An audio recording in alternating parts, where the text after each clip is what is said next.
Welcome to the first episode of Education Amid the Pandemic and Beyond. This is Reese, and welcome to Reese Speaks.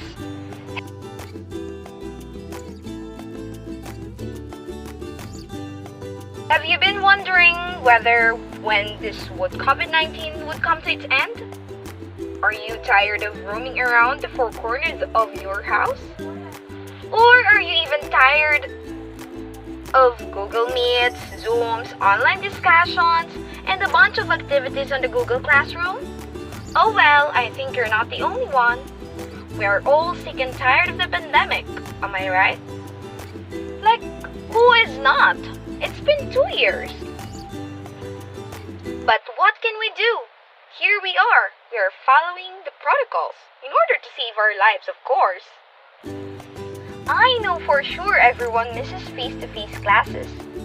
But here we are doing everything we could to deliver lessons through flexible learning and other modalities.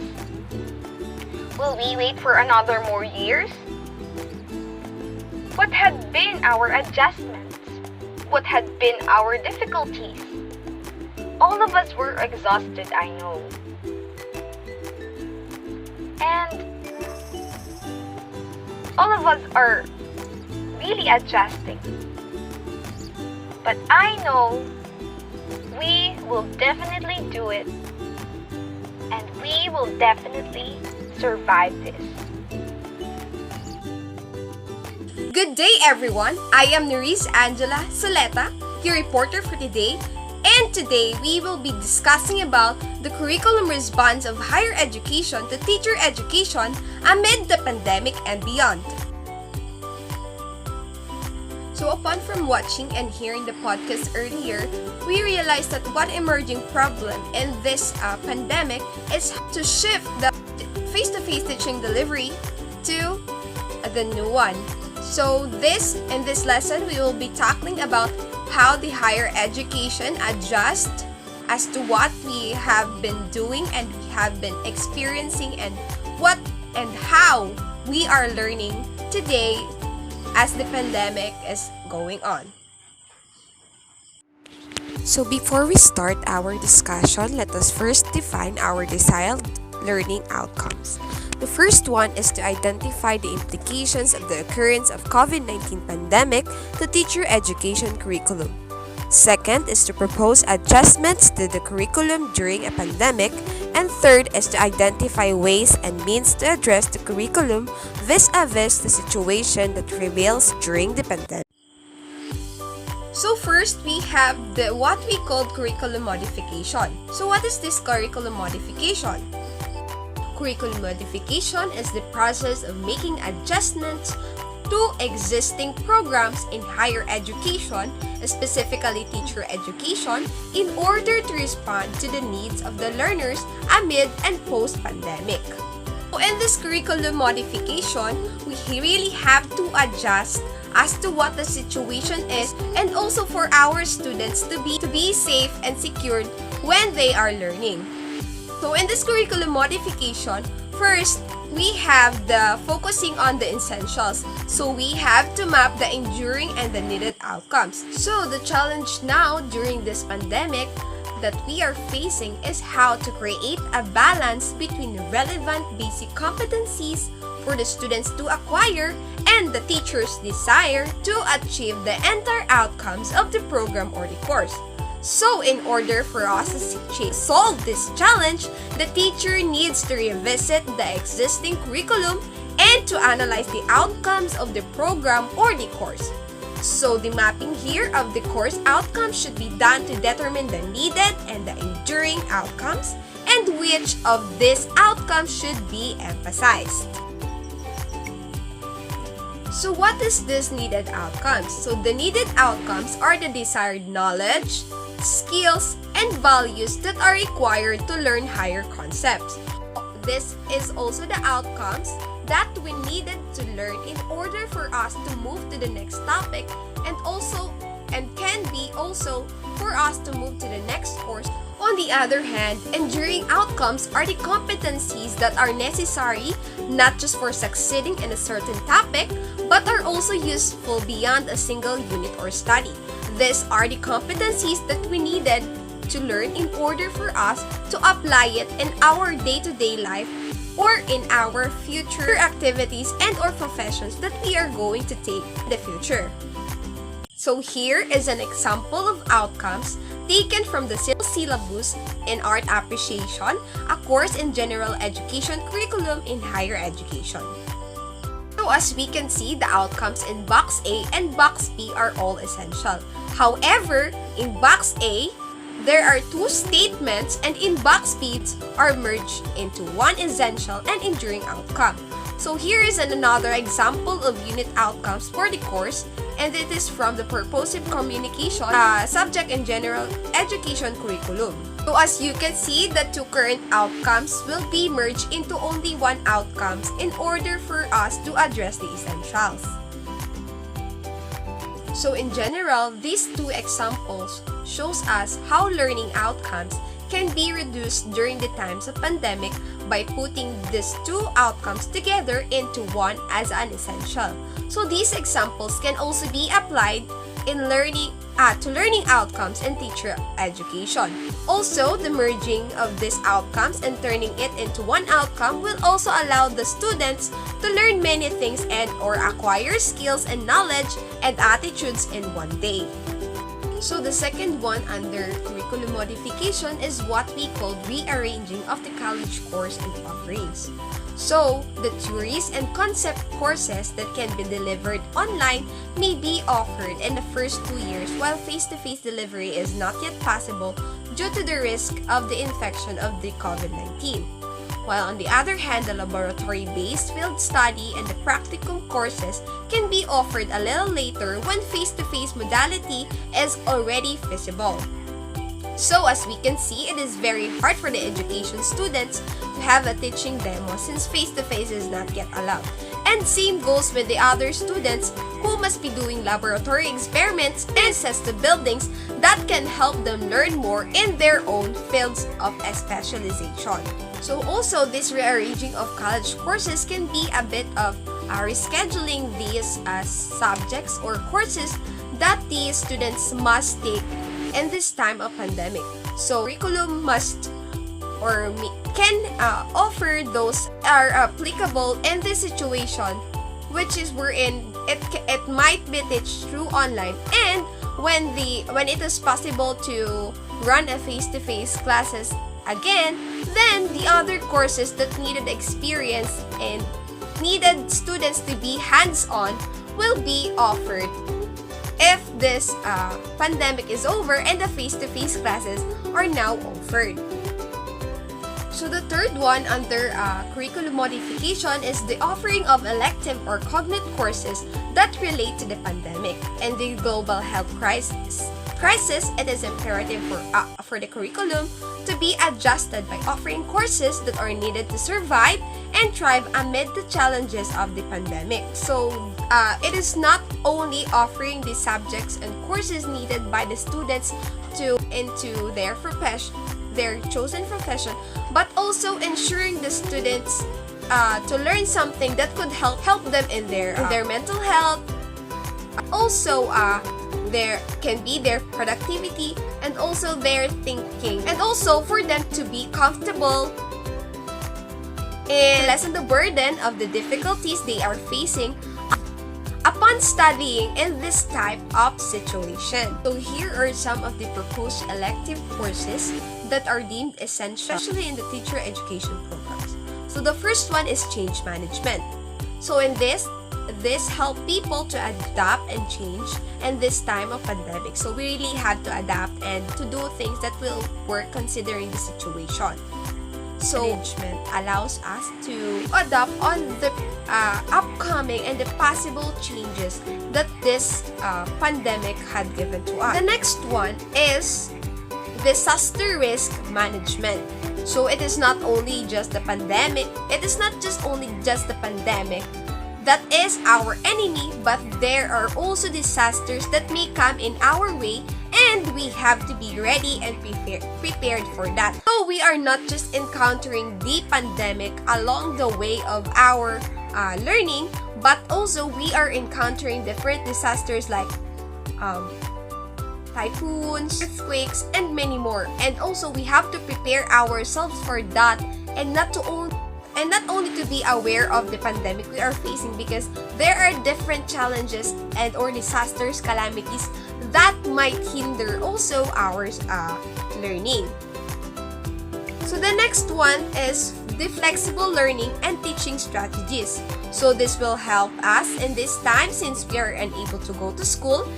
It also helps us to garner collaborative learning through the teacher's way of dealing with students. Like for example, the teacher might group students into cells, and this will serve as their group wherein they could work together, help each other, and give support for such activities.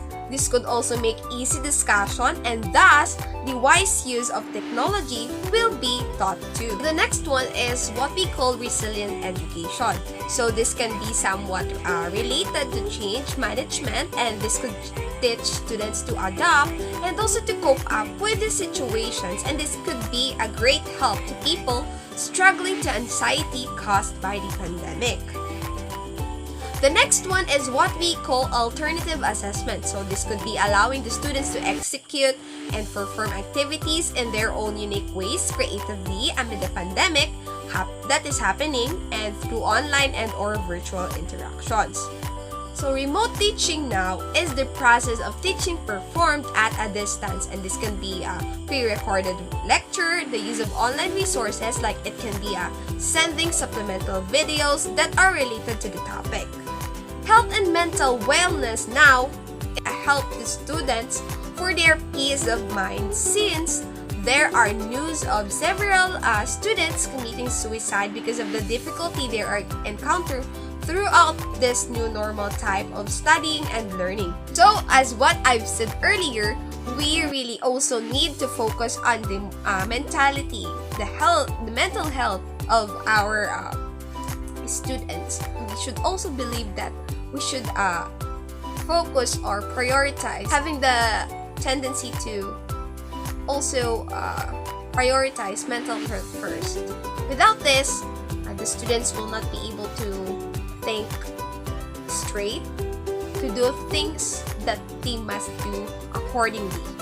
So it is very important for us to also consider this, for us to also help ourselves and the students. So the next one is the instructional materials development for blended instruction. So this could help teachers to identify how will they deliver the lecture to students, and it will also help future educators in this time of pandemic continue the learning process, though we are not able to interact. The next one is active learning principles and practices. So since now we are focusing on learner-centered learning environment, it will be easy for students to reflect on what they have learned together with the distant or online guide of teachers, like when tackling a report. After what the student had told the class about his or her learning, the teacher will now be able to give other additional insights and generalizations. The next one is the psychosocial support during the crisis. So this could also relate to health and mental awareness or mental wellness, and through this, the schools may proceed to conducting or allowing the students to attend mental health webinars for a stable mind and focus on studying and their personal space and life, as well as so that it will not be overlapping and will not pressure the students. Since I've said earlier, we should also consider the mental health of the students. So this is also some of these cognitive and or elective courses also allows us to find ways and or solutions in order for us to manage time for academics and for our individual lives. So in this type of pandemic, it is not just learning safely, but also learning comfortably, and also being optimistic and being taking the challenge and accepting the challenge of learning amid this pandemic that has been happening. So the fourth one under curriculum modification is what we call modifying the taught curriculum. So this is another way of modifying curriculum and ensuring learning continuity during the pandemic and the implementation of multiple learning delivery modalities. So considering that face-to-face modality is not feasible, teachers may consider flexible distant learning options like correspondence teaching. So in correspondence teaching, this is enabling to provide education for non-resident students, primarily adults, sent into emails. Then the next one is module-based learning. So this one is used by DepEd for elementary and secondary students. The project-based now is the engagement, so we can engage the students in real-world and personally meaningful projects, such as in order for them to investigate, observe, and solve the problems. While television broadcasts like using the Knowledge Channel, DepEd TV, wherein students could watch different topics discussed by different teachers by the means of DepEd TV. For example, this enables students to watch the lessons that they might be encountering in their maybe in their modules, and additional knowledge for them while learning in this kind of situation. So the last one under curriculum modification is what we call modifying the assessed curriculum. So there can be adjustments on the assessment measures, and it could be also considered amid this pandemic. So we need to limit requirements and focus on major essential projects that measure the enduring learning outcomes like case scenarios, problem-based activities, and capstone project. So, authentic assessment has to be intensified to ensure that competencies are acquired by the learners. So, in this process of modifying the curriculum amid the pandemic, it must be remembered that initiatives and evaluation tasks must be anchored on what the learners needed, including their safety and well-being. In modifying the assessed curriculum, we have to consider the activities that we are going to give are those that matches the type of delivery we are using, and also the type of assessment that would not risk the health and the safety of our students. So aside from curriculum modification, we also have curriculum consideration. So the first one we are going to talk about is the context of teaching. So COVID-19 really did a lot of change, a lot of things in our lives and also in our education. But then education as a human right has to continue despite of the pandemic. So thus, the curriculum delivery must be appropriate to context and should be given a more serious thought by educators and teachers. So let us now move on to the context of teaching and learning. So based on the initial scientific studies, COVID-19 is defined as a rare disease which is caused by a new virus.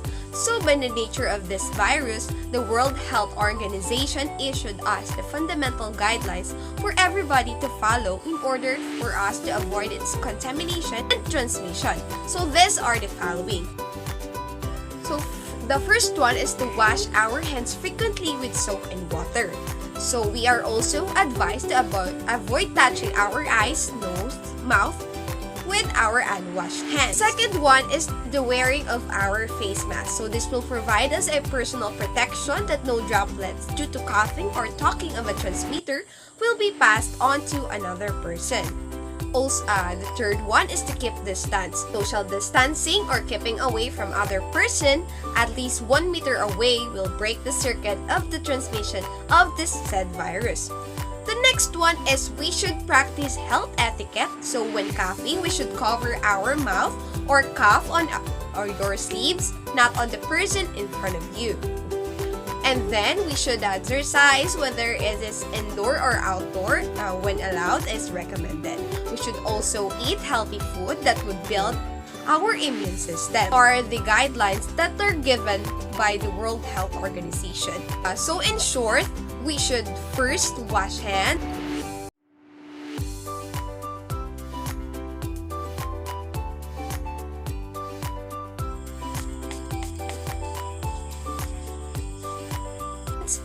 wear face mask, practice social distancing, and stay on our homes. So with this fundamental rules given, face-to-face classes are almost impossible. Thus, the usual classroom scenario can never be the same during this time and this time of pandemic that we are facing. So schools are open, but faculty and students are not allowed to report physically to work at the height of the pandemic, although the protocols are calibrated as the days goes on. So the current education and perhaps the future new normal shall happen anytime, any place, and any Education 4.0 that was mentioned as at the past reports. Hence, in this situation, everything is volatile, uncertain, complex, and ambiguous. So we really don't know what will happen next, but then we should always consider the health protocols that are given by the World Health Organization in order for us to learn safely and secure. We should practice it in order for us not to be critical in this time of pandemic, as we aim to technically be back to the face-to-face classes since there are vaccines already. So the second one under curriculum consideration is the learners and the teachers. Learners and the teachers are involved in the education.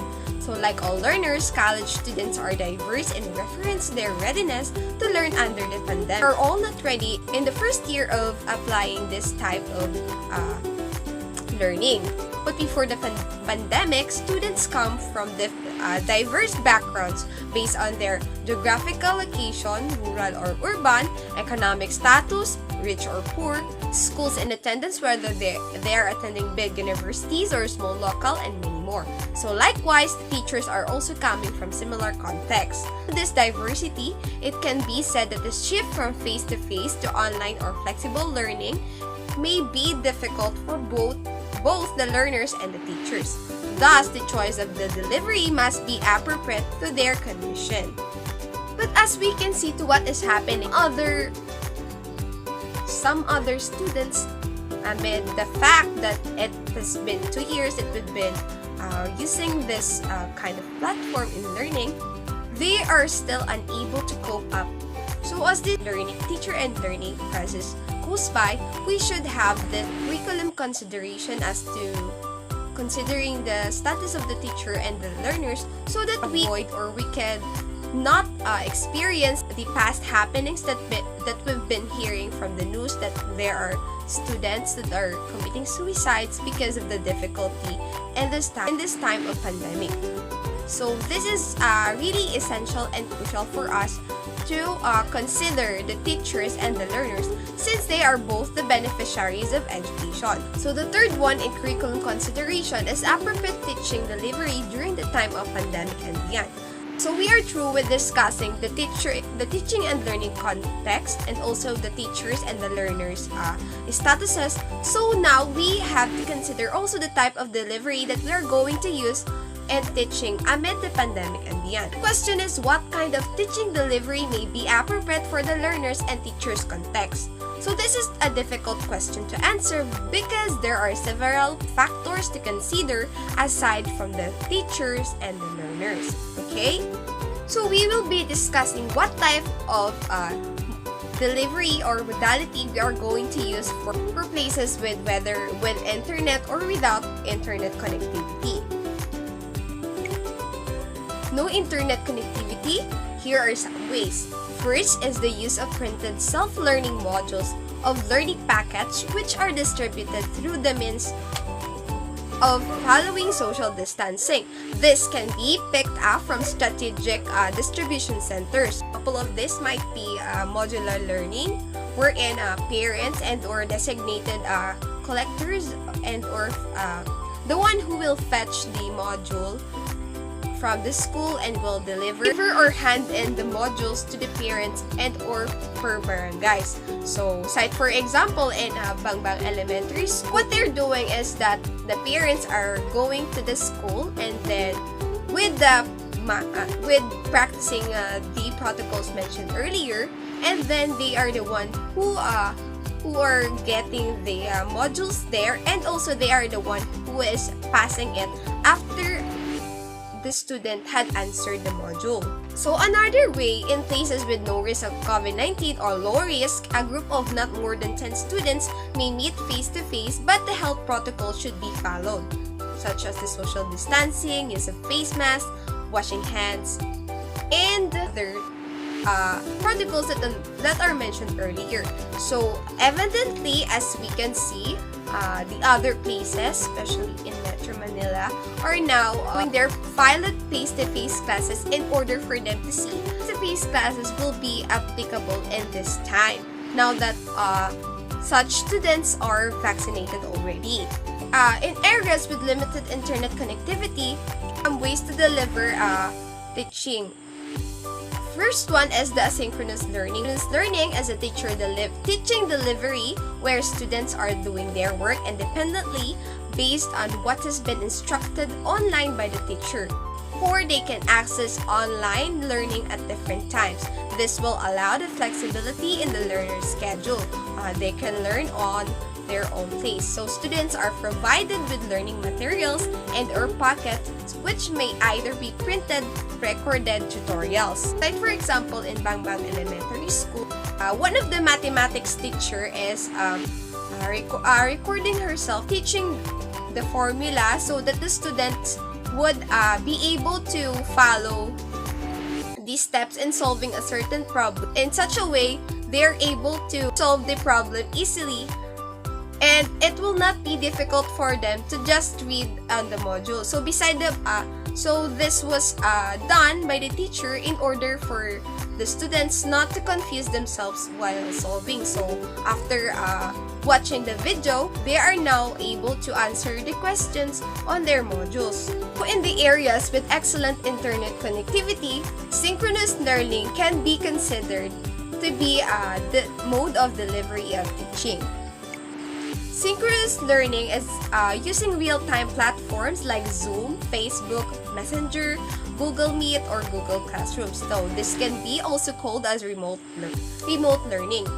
Teachers must prepare an instructional guide like a lesson plan, where most of the delivery will be lecture and or demonstration. So teachers are giving students a syllabus of the course that are sent on Google Classroom. So it is similar to whole class instruction, but there is a very little interaction at the end of the session, question and answer. So synchronous learning can also be followed by an asynchronous learning. We are using Google Meet or Zoom, Messenger, and Facebook Live as a form of interacting with the students. So cite for example, when there are discussions, we could use Google Meet in order to present our presentations and to deliver our reports. Some teachers are using Facebook Live for the recitation of the student, Messenger, so that the students could interact and could give their opinions. So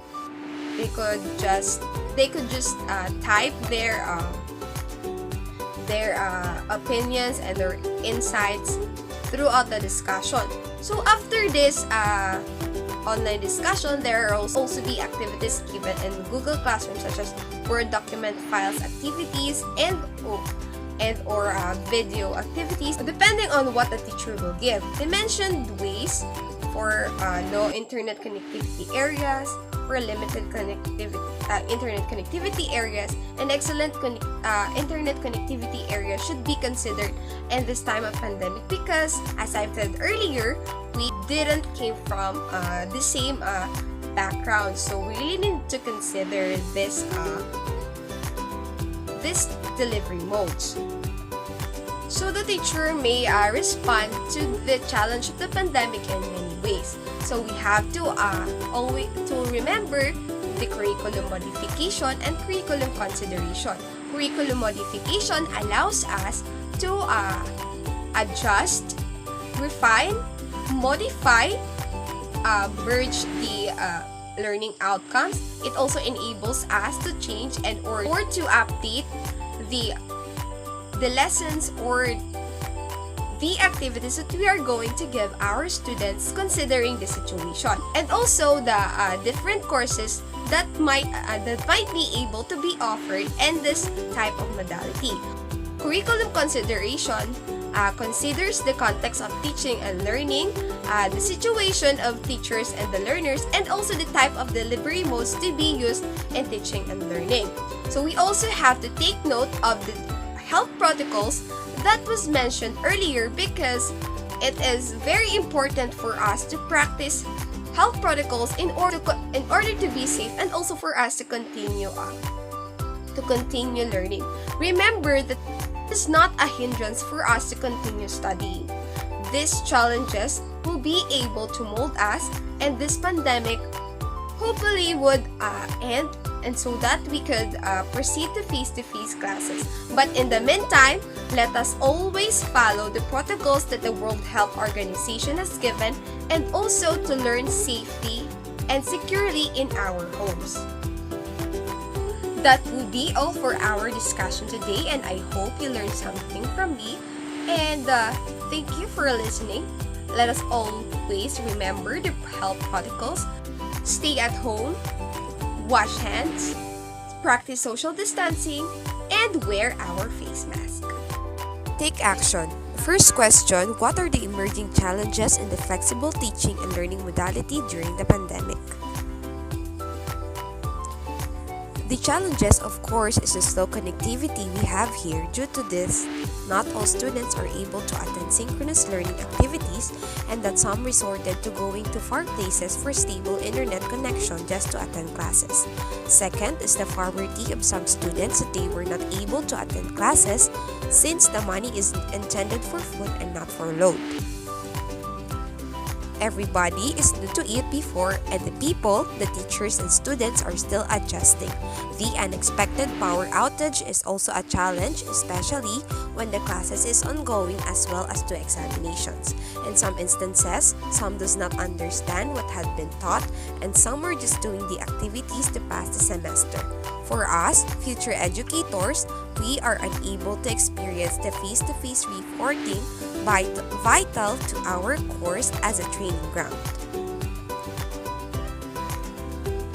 Number 2, what would institutions do to ensure curriculum continuity in teacher education? Institutions shall continue the delivery mode said earlier to ensure curriculum continuity in teacher education. Since we do not know when we will finally be able to go back to what we used to, the face-to-face classes, we should continue to improve and implement the curriculum through the modalities we can rely on, and eventually wait when the time comes that we can now go back to face-to-face lectures. For our self-reflect, we have 2 activities. Activity 1, what reading materials say about COVID-19 pandemic, which we must read and summarize what the web is saying all about COVID-19 pandemic.